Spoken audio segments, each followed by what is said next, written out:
Hello and welcome to the Fabulous at 50 podcast, celebrating a vibrant global community of women over 50 through entertaining interviews that will inspire, educate, and empower. Your host, Joanne was born to nurture and promote vibrance. Joanne is both the Community Director for Calgary, Canada, and oversees the global operations for Fabulous at 50. As an oncology nurse, integrative practitioner in multiple modalities, life skills mentor, and manager, Joanne moves people from challenging situations to positive outcomes through the use of her innate gifts and learned skills. Here's your host, Joanne Neweduk. Hello and welcome to today's podcast. I am so happy that you've joined us today, and we're coming on with a bit of laughter already before our conversation because we have been having a few technical challenges here, and we've been having a bit of fun with the next guest I'm about to introduce. And this woman, I am beyond happy, has joined us today because she is a woman who follows her heart to fulfill the dreams that she knows her soul is saying, this is where I need to go next, even when it's not easy. And I'm excited that she's going to share some of these today. So my guest today is Sandy Dacey. Sandy is an incredible entertainer. She is a vocal coach. She is a sound therapy practitioner with the Sound Wellness Institute. She happens to be the podcast producer of this show. And most importantly, she's a dear friend of mine. And we take turns being mentor and mentee, I guess. We truly do support each other. So Sandy, I'm so excited you're here. Welcome. Thanks, Joanne. I appreciate this. This is wonderful. It's always good to chat with you. Yes. Chat with me and troubleshoot and so forth. But today is all about, so today what I want to do is, this is part one of what I have called the move. And we might come up with a better title for it. But I am so impressed that that you have chosen to make a huge change, a huge move in your life to follow your dreams, to follow where your heart is pulling. And we're going to talk about that because that's a big shift. But first of all, I want to start off with a question I love to ask my guests. And allegedly, at some point in time, you have turned 50. And and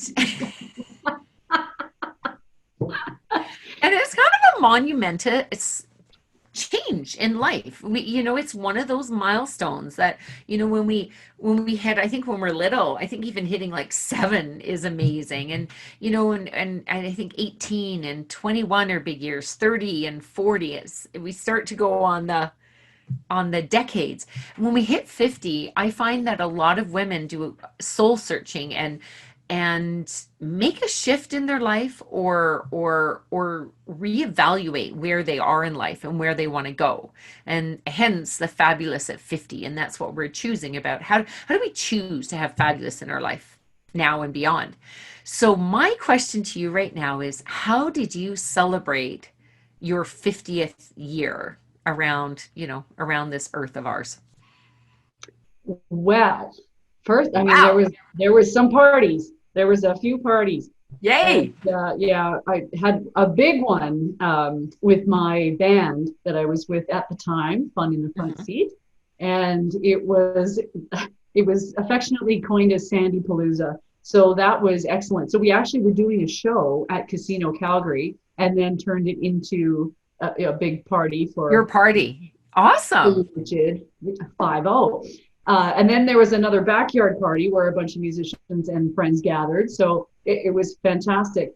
But I think the biggest thing that I did that year, which I had planned to do that year, was I walked probably more than a third of an 800-kilometer pilgrimage in Spain, the Camino de Santiago. Wow. Yeah, it was epic, and it was fantastic. That is incredible. Now, you can't leave us hanging there. I know we're talking about what your next big adventure is now, but can you share a little bit about what drew you? What was it that made you say, I am going to do that? Because that's not an easy undertaking. That's something people dream about, but you actually stepped forward and did it. What was it that propelled you to take on that incredible adventure? Because you did it on your own, do I understand? Or did you go with somebody? No. Once again, my heart said, okay, you know what? This would be fun. So in 2001, I worked on a cruise ship with a couple, actually three other musicians, and it was fantastic. I met the guy, one of the musicians in Edmonton, and I was doing a show there under my own name. And he approached me on a break and said, our singer isn't well. Would you be interested in doing a cruise gig? So that's pretty cool. It was. About a month later, I had to organize my whole life because this was a 4-month gig. Wow. So, yeah, ended up steaming to whatever, went to Florida and then steamed over to Portugal. And that's where we began our shows and everything. So I hadn't even met these guys before. So it was a wing and a prayer. So that started a 4-month journey, doing a month in the Mediterranean and then 3 months in the Baltic. But I share this because that length of time, there was only 3 women musicians on the ship, and I was one of them. Yeah. So I ended up having to bunk with the bass player. So that was all kinds of fun. But anyway, in these closet-sized, rooms with bunk beds. That would be interesting.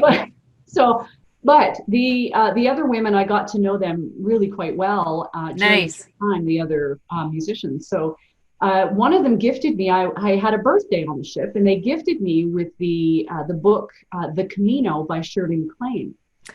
And okay. I really didn't know much about it, but they gifted it to me because we had actually gone into Spain, and as members of the staff, I was able to I assisted the tour director. So I was able to, as long as I helped keep people together, we were allowed to go on the tours for free.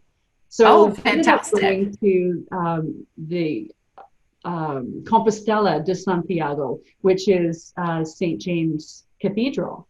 And I was, something happened. I don't know what. And I'm, a professed, with due respect, recovering Catholic. Catholicism is part of my theology, but it's moved more broadly into spirituality. So, but it was interesting because something happened in there that made me think, I have to come back here. So with me sharing this with these women, they wanted me to learn more about the Camino, and who better through, a spiritual woman, Shirley MacLaine, to have written and for me to receive this book called The Camino. I didn't know this part. I didn't know that. Yeah, I'm learning something new. I love it. They planted a seed, or that you going on this planted a seed, and then they helped to fertilize it. Exactly. They watered it. Ironically, though, I did not finish the book until even 3/4 of the book until 12 years later. So this was in 2001. I finished the book in whatever it is, 2014-ish. And then, or 13. And then it wasn't until 2000. Well, let's see. No, when did I go? 2012. Sorry. I finished the book. Oh, Lord. Time flies. I finished the book in 2010. Okay. So, and then that was it. It took 18 months for me to plan this trip. And I was going to be gone almost a month. So I did it. I set a certain time of year when I knew I was going to be between shows and that kind of thing. So anyway, it was really quite something, but that's what I decided to do. And I trained physically. I was ready. That's fantastic. Yeah. So there was, a lot involved with it, but it was all a labor of love. And once again, my heart was in the lead and said, yes, let's do this. And that is amazing. And now I think I would love to do like a multi-part series with you, because that's fantastic. Because I know that years before that, before you went into the music industry, you were in more corporate, and you followed your heart to go into the music industry because that's where it was. And then while you're in the music industry, you have this pulling to walk the Camino and to fulfill that. And you did that just after turning 50, if I understand correctly, right? That It was, yeah, walking the Camino. yes. Yeah. I had just turned. Allegedly turning 50. Allegedly. Yeah. Yes. Yeah, allegedly. Yeah. I know. How can driver's licenses and birth certificates be wrong? Like, it's just so weird. It's true. Just odd numbers. Yeah. But yeah, But this sets it up. So, my birthday was in early August. Yeah. And then it was, I had, planned this. So then it was that week, it was just a week after my birthday that I left for over 3.5 weeks. So I ended up coming back in September. Yeah. So it's really not that surprising. It seems it right now, but it's not that surprising that right now you are on the precipice of a whole new adventure in your life. You are about to move 1,000 kilometers out onto the west coast of Canada on Vancouver Island to a beautiful town, beautiful city, really, called Victoria. Now, I want to know, and this is the part one, you are about to move. Now, part two will be once you're getting settled and what this means to you. But right now, I want to pick your brain because this is a big move for a woman to do. You're on your own, right? Like, so you're not taking a whole family or something with you. You're making a decision to follow your heart. What is it that made you, I guess, why do you want to go? Like, what is it that's pulling you there? And what was the click that said, now is the time? It's a two-part question. Could take the rest of the podcast to answer that. Okay. How do our readers digest this? I know. My goodness. So let's start with the first one. What's the draw to Victoria?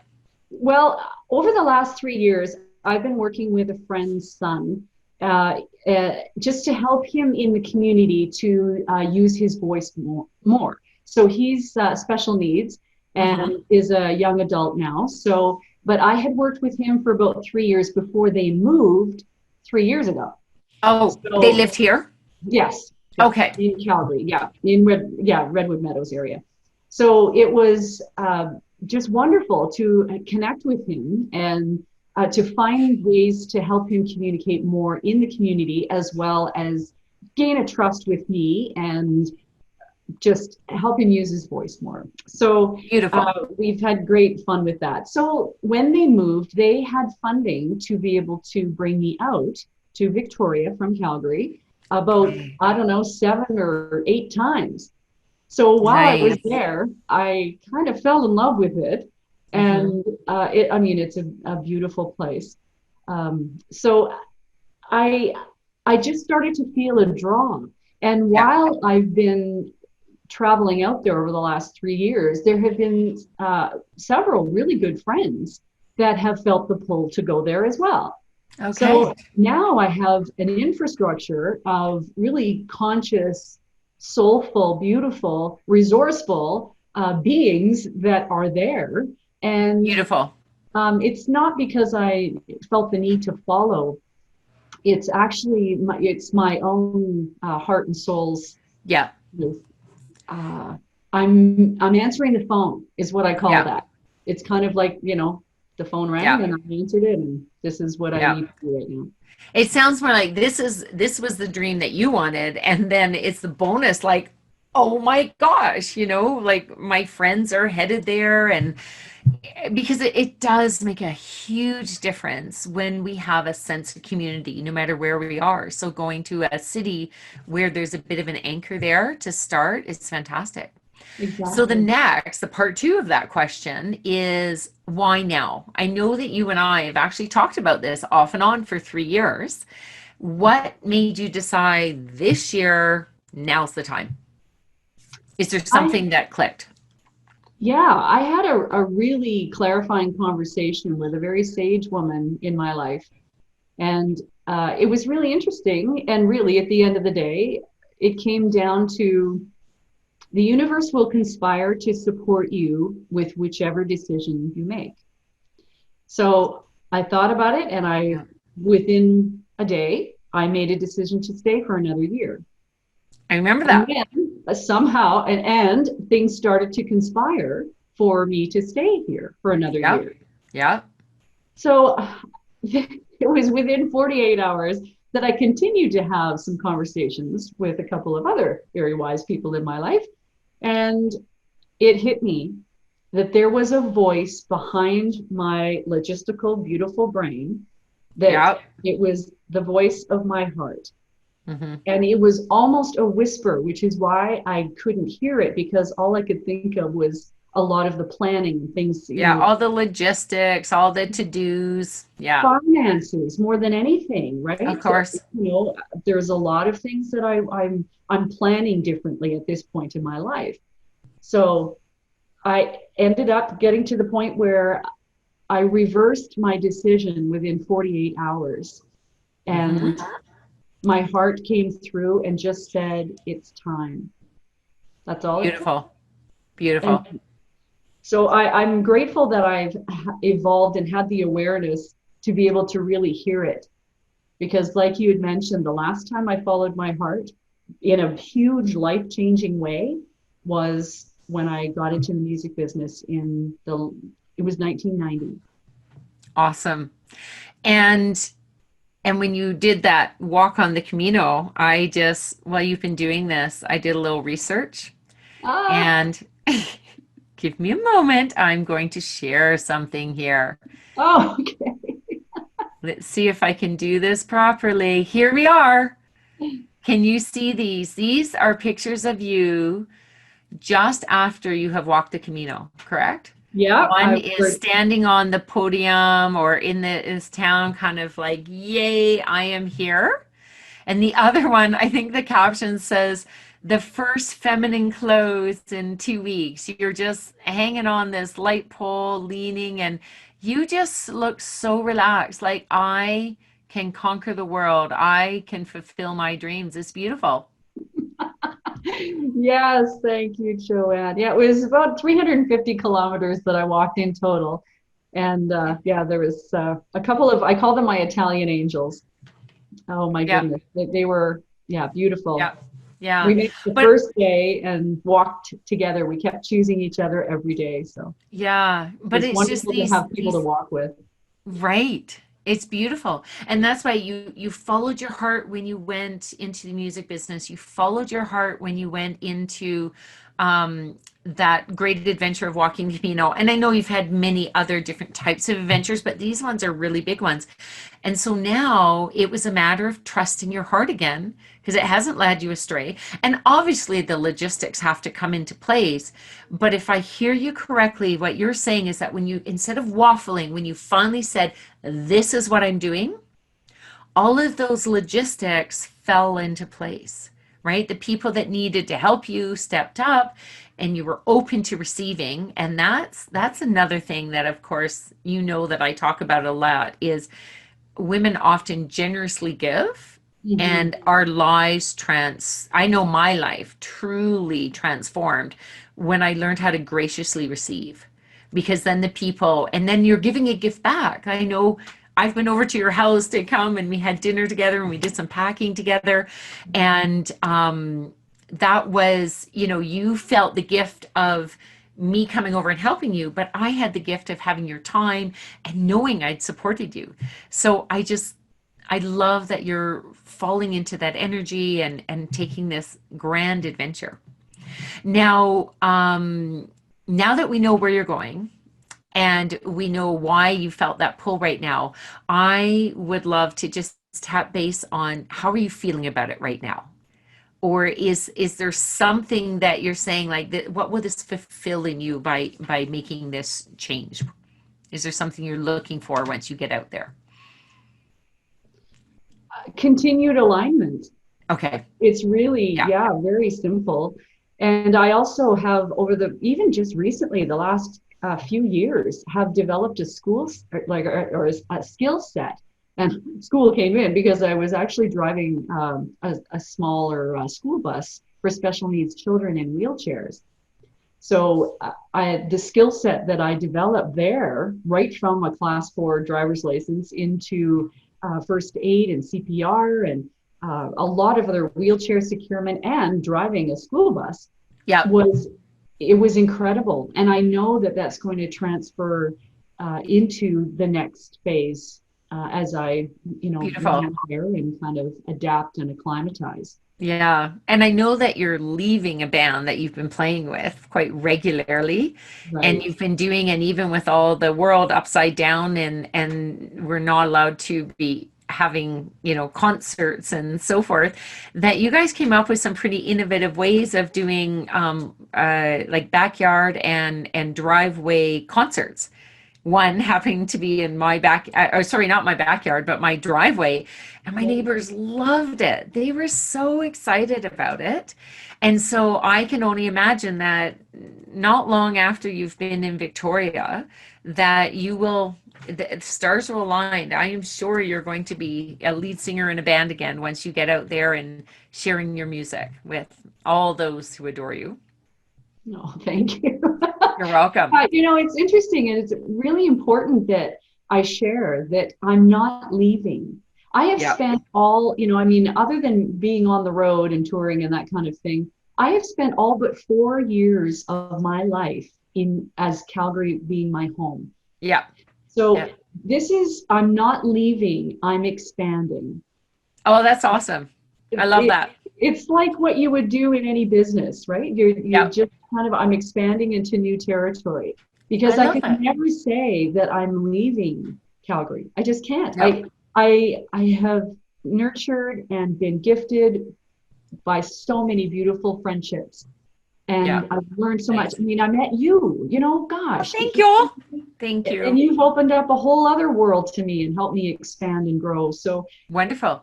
And speaking of that, before we wind up, so I have a couple specific questions. I know that your work with people one-on-one and group, and it's more of a holistic voice. I mean, you do teach singing lessons, but it's not necessarily in the way that people just traditionally think of singing lessons. You do it's so much more as a vocal coach. You really help people transcend that fear of sharing their voice, hiding. Some people shut right down if someone feels they can't sing. There's usually some sort of block, and often an emotional block. Once you move, my understanding is, because you can still work with people online, how can someone reach you if they're interested in finding out about your services? Through vocalenergies.com. Okay. So that's my website. And you can Google me. I'm easy to find. Okay. No, it's like when we were going through your, I was helping you sort some papers and photos, that maybe if they Google, we can bring up, you have some incredible photographs. I just love those. I snuck some that you had extras of. Say, this is my friend. It's been wonderful. Now, before we wind up our talk today, I'd like to end with asking you to give 3 tips to the listeners on, I guess, following your heart. Oh, goodness sakes. Well, in my case, like I said, my head was in the forefront. My head was leading the way, and I'm used to logistics and organizing and that kind of thing. Take the time to listen to your heart. So tap in, be in a space, whether it's meditating or somewhere where your joy can just spill over, whatever that looks and feels like. And then just check in and see, if it has any messages for you. 3 tips. So that would be the first one. That's the one tip. Exactly. The second one is pick up the phone. Ooh, there's a lot of ways that we communicate these days. And one of the things that I advocate so often is use your voice, share your voice. Your voice is like a song to those who love you. Yes. And who care about you, and people that really, I'm so happy to hear from you. That kind of thing. Yes. Pick up the phone. Just do it. Beautiful. Yes. And the third one would be say what you need to say. don't swallow what needs to be said, whether it's I love you or we need to work through something. Here's something Beautiful. that, I'm feeling. No withholds. Do the best you can because it'll sit in your cells and it may come back to kind of bite you. So do what you can to ask your angels or whoever, whatever your theology is, for support, and I love that. have those conversations. Those are great tips. And I know that you and I have had this conversation that when we talk about adventure or daring or following our heart, of course, on this podcast, we're talking about the really big things that you did, but this can be about little things. This can just be about, what's going on in your life, how you're connecting with your children or your spouse, or whether you're switching jobs, whether your heart is leading you on a little change or a really big change. Those are great tips of advice. And I love your one. Just simply pick up the phone and give someone a call and leave them a voicemail sometimes instead of the texting. I know that you and I, we get texting, and as soon as we realize it's a novel, we're like, they're obviously on the other side. Let's just pick up and speak. I know. And last time, sometimes it's like, I'm in a situation I can't talk. But otherwise, those let your voice have your heart have a voice. Yeah, that's the best tip. Let your heart have a voice. And that's what you help people do. And I know you've helped me do that, and so many of the other women that are in the Fabulous at 50 community. And there's lots more exciting things. And then, I said, how can they find you? Well, they're going to find you on your vocalenergies.com when they want to work with you personally. But in addition, I know that you and I are still going to be working together. You're still doing the producing of this podcast. And in the membership site for Fab at 50, you and I have already talked about what we're going to conspire to do once you get settled. We're going to have a little bit of fun stuff. We're just like, it's coming your way. So people can get a really good sampler and share what, I just had a great idea of, I think we should do a reunion with the first group and show people how we went from kind of being petrified to, we had a lot of fun, that petrified party, and we're willing to, maybe for Christmas we can get everyone together, or I can upload if we have a video of one of our singing, something like that. But I know I speak from all the women. Oh, now I'm going to get emotional. Oh no. I wasn't going to cry on this podcast, but go through your heart. Bottom of my heart, all the women that you have touched within our community, we thank you. We know you're not going anywhere. We know you're physically going, but your heart is still with us. And with the wonderful technology, we'll stay in touch. But just thank you for sharing your heart and for helping us put a voice to ours. Oh, thank you so much, Joanne. Thank you for being so open to taking the next steps, with everyone, with your voice journey, and everyone that you open this up to, because you are a huge catalyst for me going from, one-to-one to one-to-many. And just the beginning of the evolution of my programs, my level 1, 2, and 3, and all of it came from that one evening that we all met and did some sound healing information, and then it went into, hey. It went into me saying, I want to learn. I've always wanted to, that was me taking a big step. I've always wanted to learn how to sing, and I know that I wouldn't sign up for a one-on-one session, but I wanted to sing in community and find my voice and open up, and you helped that. So my dear, thank you so much. And I'm really excited to do part 2 in, I'm not sure, let's set it for maybe 6 months from now or so, 6 to 8. We'll give you time to get settled, and then we can follow up on what this adventure has been like and what tips you have for anyone out there who is making a big move to a new city. Beautiful. And a new province as well. That's the other thing. That's true. Yeah. Exactly. I'm going on the other side of the Rocky Mountains. Yeah, maybe we can do it. I was talking to one of the other gals, and I want to do a road trip, and maybe I should come out and we'll do this interview in person. Yay! Because springtime in Victoria is amazing. All right. On that note, let's wave goodbye and say goodbye. For those that are listening on podcast, you can find us also on YouTube. Take care, my dear. Thanks, you too. Thanks for joining us today. You've been listening to the Fabulous at 50 podcast with your host, Joanne Neweduk. Join us again for more inspirational interviews on topics that matter to you. If you like what you've heard on today's episode, check out the liner notes, or to learn more about this vibrant community that celebrates women over 50, please visit fabulousat50.com. That's www.fabulousat50.com.